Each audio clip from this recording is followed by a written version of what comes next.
आज हम बात करने वाले हैं फॉर्मल और इनफॉर्मल ऑर्गेनाइजेशन पे। देखो, बहुत सिंपल से एग्जांपल से हम इस बात को क्लियर करते हैं। जैसे मैंने आपको ऑर्गेनाइजेशन स्ट्रक्चर बताया था और ऑर्गेनाइजिंग का प्रोसेस बताया था। ऑर्गेनाइजिंग प्रोसेस में जैसे मान लो मैं ऑनर हूं, मैं टॉप लेवल पर हूं, ठीक है। I am the owner. अब बेटा जी क्या होता है कि सारे बिजनेस का काम मैं खुद नहीं कर सकता। मुझे मार्केटिंग भी देखना है, फाइनेंस भी देखना है ना, सेल्स भी देखना है।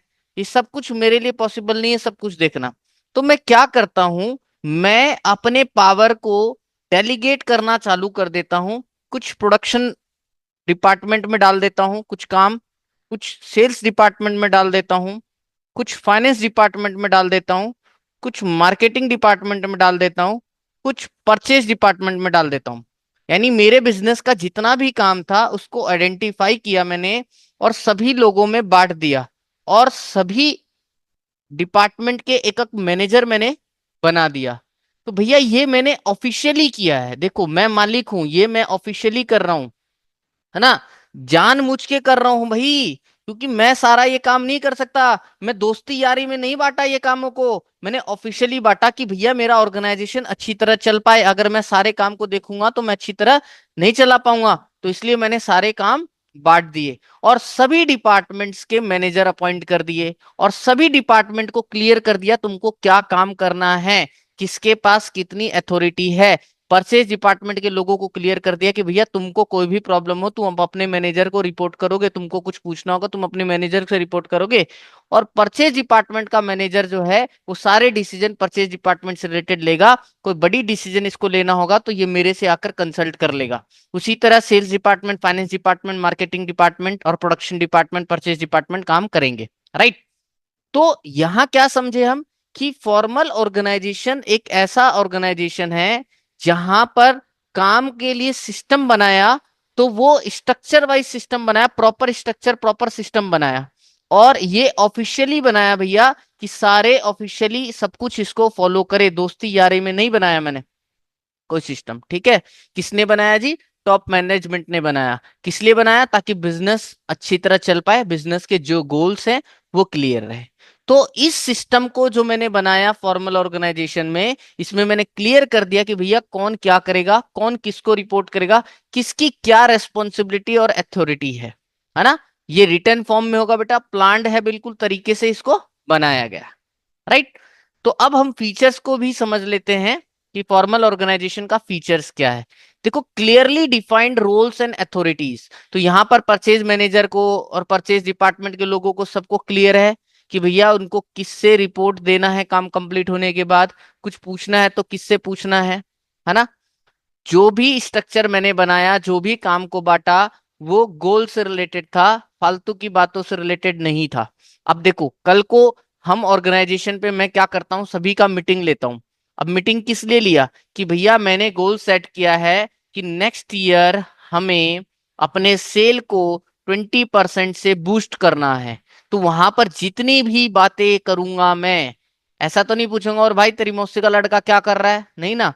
वहां हम जो बात करेंगे वो ऑर्गेनाइजेशन से रिलेटेड होगा, हमारे बिजनेस से रिलेटेड होगा, हमारे गोल से रिलेटेड होगा, है ना। तो ये गोल ओरिएंटेड होता है जो स्ट्रक्चर क्रिएट किए जाते हैं। यहाँ पे सारी बातचीत, सारा कामकाज ऑफिशियल रिलेटेड होता है, पर्सनल रिलेटेड नहीं होता।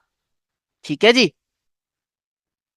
सिस्टम कोऑर्डिनेशन का मतलब क्या है कि भैया देखो, अब सबसे पहले मार्केटिंग वाले मार्केट में जाएंगे, रिसर्च करके आएंगे कि भैया इस बार कार की कितने यूनिट्स की डिमांड आने वाली है। मान लो उनका रिसर्च कहता है कि 5,000 यूनिट्स की डिमांड आने वाली है। तो ये रिपोर्ट, ये कोऑर्डिनेशन किसके साथ करेंगे? ये परचेज डिपार्टमेंट के साथ कोऑर्डिनेशन करेंगे। अब परचेज डिपार्टमेंट वाला कोऑर्डिनेशन करेगा प्रोडक्शन डिपार्टमेंट वालों के साथ। इस तरह से ये आपस में कोऑर्डिनेशन करके माल को बनाएंगे। नहीं तो कम ज्यादा गाड़ियां बन जाती, अगर कम बन जाती डिमांड पूरा नहीं होता, ज्यादा बन जाती ओवर स्टॉक बेकार में पड़ा रहता, है ना। तो ये सारे सिस्टम पर कोऑर्डिनेशन करके काम करते हैं, एक डिफाइंड सिस्टम के अंदर काम होता है। जैसे एक हॉस्पिटल है, वो फॉर्मल ऑर्गेनाइजेशन है ना। Let's say a patient walk in for a surgery. तो अब जब पेशेंट सर्जरी के लिए जाता है वहां पर एक हॉस्पिटल में जब पेशेंट सर्जरी के लिए जाता है, तो देखो कैसे सिस्टम काम कर रहा है, कैसे वहां पर कोऑर्डिनेशन हैपन होगा। तो सबसे पहले वो पेशेंट कहाँ जाएगा, रिसेप्शन पे जाएगा। तो वहां पे पेशेंट का डिटेल वगैरह लिया जाएगा और उसको उस डॉक्टर से रिगार्डिंग उसके पास उस डॉक्टर के पास भेज दिया जाता है। वो डॉक्टर फिर उसको क्या देगा, सर्जरी रिकमेंड करेगा और उसकी रिपोर्ट को कहाँ भेज देगा, बिलिंग डिपार्टमेंट में। अब उसके कॉस्ट का बता देंगे और अगर इंश्योरेंस है तो उसकी फॉर्मेलिटी सारी बता देंगे। फिर वो पैसे जमा कराएगा या ऑपरेशन इंश्योरेंस से कराएगा, तो वो करा के ऑपरेशन थिएटर में जाता है, डॉक्टर सर्जरी परफॉर्म करते हैं। अब इसको फार्मेसी के द्वारा फॉलो किया जाता है मेडिसिन वगैरह के लिए, और उसके फैमिली का हैंडओवर फाइनली जो है उसको फैमिली को दे दिया जाएगा डिस्चार्ज करके, है ना, पेपर वर्क और सारा फाइनल बिलिंग होने के बाद। तो यहाँ पर तुम देख रहे हो कैसे रिलेटेड है, जैसे मैंने अभी बताया मार्केटिंग वाला रिसर्च कर रहा है उसको बता रहा है, वो उसको बता रहा है, इसी तरह हॉस्पिटल के अंदर भी सब एक कोऑर्डिनेशन के साथ काम हो रहा है। तो हर डिपार्टमेंट अपना काम परफॉर्म करता है ना, जिससे कोई भी ओवरलैप, मतलब एक ही काम को कोई दो बंदा नहीं कर रहा होता, सब अपना अपना ही काम कर रहे होते हैं और कोई भी कंफ्यूजन नहीं होती है। क्लियर है बात? तो तुम फीचर समझ पा रहे हो फॉर्मल ऑर्गेनाइजेशन का?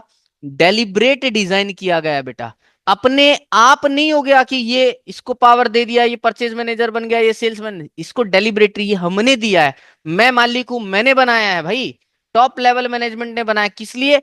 एबिलिटी और स्किल्स के हिसाब से मैंने दिया, अपने दोस्ती यारी में नहीं दिया, ताकि मेरा काम अच्छी तरह से चल पाए उस हिसाब से दिया, है ना। और जो फॉर्मल ऑर्गेनाइजेशन होता है बेटा जी, यहां पर जितने भी काम होते हैं, वो काम जितने भी होते हैं वो ऑफिशियल रिलेटेड होता है, यहां पर पर्सनल रिलेशनशिप से कोई मतलब नहीं है ना। तुम यहां पर मैं जितने भी एम्फसाइज डालूंगा टास्क और रोल पे डालूंगा, कोई पर्सनल कनेक्शन या फ्रेंडशिप पर नहीं डालूंगा, राइट। देखो example, in office two employees from different department may one talk then may only talk when they need to collaborate on a task, even they if they don't know each other personally। इसका मतलब क्या हो रहा है, मेरी बात को समझना। यहां पर प्रोडक्शन डिपार्टमेंट परचेज वाले से बात कर रहा था बेटा कि भैया मुझे इतने रॉ मटेरियल दे देना फिर कार बनाने के लिए। परचेज वाला फाइनेंस डिपार्टमेंट से बजट अप्रूवल के लिए बात करेगा। तो यहां जितनी बातचीत हो रही है ये फोकस्ड ऑन वर्क है, नॉट पर्सनल, है ना। यहां पर इमोशंस का कोई वैल्यू नहीं है बेटा, कि सर आज मैं काम नहीं कर पाया, मेरे पेट में दर्द था वगैरह वगैरह, यहाँ इमोशंस का कोई लेना देना नहीं है। सर मैं बहुत गरीब हूँ जी, मुझे प्रमोट कर दो, इस तरह का कोई लेना देना यहाँ पर नहीं होता। कोई रिलेशंस इमोशंस का यहाँ कोई मतलब नहीं है, सिर्फ काम से रिलेटेड बातचीत यहाँ पर होती है। एडवांटेज क्या है? Easy to fix responsibility. जब भैया यहाँ पर सब कुछ क्लियर है ना, कि भैया आपको परचेज डिपार्टमेंट संभालना, आपको सेल्स डिपार्टमेंट संभालना, आपको मार्केटिंग डिपार्टमेंट संभालना है, तो अगर सब कुछ क्लियर है कौन किससे रिपोर्ट लेगा, कौन किसको बताएगा, फिर भी कोई काम में गड़बड़ होती है, तो भैया जिसको जो जिम्मेदारी दी गई थी हम उसको पकड़ सकते हैं, रेस्पॉन्सिबल बना सकते हैं। ये इजी टू फिक्स रेस्पॉन्सिबिलिटी होती है। ठीक है जी। नेक्स्ट पॉइंट आता है no ambiguity in roles and avoid duplication. Avoid duplication का मतलब भैया जब मैंने क्लियर कट सब कुछ बांट दिया, पूरे काम को पहचान के बांट दिया कि ये परचेज संभालेगा, ये सेल्स संभालेगा, ये मार्केटिंग संभालेगा, ये फाइनेंस संभालेगा, तो एक जैसा काम कोई भी दूसरा बंदा नहीं करता। सेल्स वाला परचेज नहीं करता, परचेज वाला सेल्स में नहीं कूदता, सब अपने अपने ही काम को करते हैं, रिपीटेशन नहीं होती कोई भी वर्क की, है ना। सब कुछ क्लियर होता है, कौन किससे पूछना है, किसको जवाब देना है काम कंप्लीट होने के बाद, तो कोई कंफ्यूजन नहीं है, कोई डुप्लीकेशन ऑफ एफर्ट्स नहीं है, right. Unity of command maintain होती है, हाँ भाई बिल्कुल यूनिटी ऑफ कमांड मेंटेन होती है। जैसे मैं बॉस था, मान लो मैं सीईओ हूं कंपनी का, ये परचेज डिपार्टमेंट का मैनेजर है, ये सेल्स डिपार्टमेंट का मैनेजर है, ये फाइनेंस डिपार्टमेंट का मैनेजर, इनके जो लोग हैं, यूनिटी ऑफ कमांड क्या कहता है कि भैया इसको इनमें से कोई भी लोग है, अब इसको एक ही बॉस ऑर्डर दे रहा है, इसका परचेज डिपार्टमेंट वाला, इनके लोगों को ऑर्डर कौन दे रहा है, इनका ही बॉस सेल्स डिपार्टमेंट वाला। यहां यूनिटी ऑफ कमांड फॉलो होता है कि भैया सबऑर्डिनेट को एक टाइम पर एक ही बॉस से ऑर्डर मिल रहा है ना। ऐसा नहीं हो रहा बेटा कि परचेज डिपार्टमेंट वाले ने अपने लड़कों को कहा, या प्रोडक्शन डिपार्टमेंट ले लो उसको, प्रोडक्शन डिपार्टमेंट वाले ने अपने चेलों को कहा, नीचे जो टीम काम करे उसको कहा भैया प्रोडक्शन दबा के कर, फटाफट कर। सेल्स डिपार्टमेंट वाला कहा भैया भैया धीरे धीरे प्रोडक्शन कर, हाँ धीरे धीरे प्रोडक्शन कर, क्वालिटी पे ध्यान दे। तो अब इनके लिए कंफ्यूजन हो जाएगा, ये यूनिटी ऑफ कमांड नहीं है, क्योंकि सबऑर्डिनेट के लिए तो भैया परचेज डिपार्टमेंट वाला भी मैनेजर है, सेल्स डिपार्टमेंट वाला मैनेजर, उसके लिए तो दोनों बॉस है। अब वो कंफ्यूज हो जाता है, भैया किस बॉस की सुनूं किसकी नहीं सुनूं, एक की नहीं सुनूंगा दूसरा चिढ़ जाएगा। तो इसलिए ऐसा यहां नहीं होता, यहां परचेज डिपार्टमेंट की टीम को परचेज डिपार्टमेंट का ही मैनेजर ऑर्डर देगा, ताकि कोई कंफ्यूजन नहीं हो, क्लियर हो, मल्टीपल बॉस सिस्टम नहीं होगा, वो अपना काम तरीके से कर पाएंगे। और जब सब कुछ ही अच्छी तरह से चल रहा है, सब कुछ क्लियर है बेटा, है ना, तो भैया गोल तो अकम्प्लिश होगा ही, है ना, राइट टाइम पर गोल अचीव होगा, और फ्यूअर रिसोर्सेज का यूज करके, कम से कम टाइम पर, कम से कम पैसों में, कम से कम रिसोर्सेज में। ठीक है, जब सब कुछ अच्छी तरह प्लान होगा तो सब कुछ स्मूथली चलना ही चलना है। ठीक है जी। फिर क्या कह रहा है, ऑर्गेनाइजेशनल स्टेबिलिटी। ऑर्गेनाइजेशनल स्टेबिलिटी का मतलब क्या है, चलो एग्जांपल से समझो। Since rules and structure are already in place, सब कुछ क्लियर है, the organization does not get disturbed easily, stable रहता है, तितर भीतर नहीं होता, है ना, सब कुछ स्मूथली चलता है। जब सारा प्लान्ड है, सारा सिस्टम से काम कर रहा है, सबकी ड्यूटीज बता रखी है, तो पीपल बिहेव करते हैं प्रिडिक्टेबल प्रोफेशनल वे में करते हैं, कोई दिक्कत नहीं आती। जैसे गवर्नमेंट ऑफिस में even if a senior officer retire हो जाता है अगर सीनियर ऑफिसर, तो new officer can take over smoothly because the procedure and the rules are fixed and known to everyone. ठीक है, बात समझ रहे हो कि भैया रिटायरमेंट होने के बाद भी सीनियर ऑफिसर का ऑफिस ऑफिस के अंदर तितर भीतर यानी कुछ बिगड़ा नहीं, भैया उसका जगह दूसरा कोई आके प्लेस ले लिया और काम स्मूथली चल रहा है। क्यों, क्योंकि सिस्टम यहां पर क्या है, स्ट्रांग है। ठीक है जी। नेक्स्ट आता है अब लिमिटेशन। आपको मैंने फायदा बता दिया फॉर्मल ऑर्गेनाइजेशन के क्या क्या फायदे हो रहे हैं। अब लिमिटेशन देखो, प्रोसीजरल डिले। प्रोसीजरल डिले का मतलब क्या है बेटा, देखो अगर यहां पर सारा कुछ सीओ को ही लेना होता डिसीजन, तो तुरंत क्विक ले लेता, है कि नहीं। अब डिले तो होना ही है, परचेज डिपार्टमेंट है, इसके लोग हैं, अब इनको कोई दिक्कत आ रही है, ये किनसे बात करेगा, परचेज डिपार्टमेंट वालों से। अब परचेज डिपार्टमेंट वाले परमिशन किससे लेंगे, सीओ से परमिशन लेंगे, है ना। तो ये जो डिले है इसको बोला गया प्रोसीजरल डिले, क्योंकि एक चेन ऑफ कमांड को इनको फॉलो करना पड़ता है। ठीक है, जैसे store supervisor want to quickly replace a broken cash register, तो उसका इमीडिएट एक्शन लेने से पहले उसको ब्रांच मैनेजर को रिपोर्ट करना पड़ेगा, और वो रीजनल हेड में रिपोर्ट करता है, इसलिए डिले होता है। हालांकि प्रैक्टिकली इतना छोटी सी बात पर वो नहीं जाएगा, छोटे छोटे चीज वो खुद ही ले लेते हैं, लेकिन बड़े मसलों पर जल्दी जाएंगे। Discourages creativity. अब ऐसा क्यों हो रहा है, देखो यहां पर क्या होता है बेटा, एक चेन ऑफ कमांड फॉलो करना पड़ रहा है, प्लस ऑफिशियल मैटर है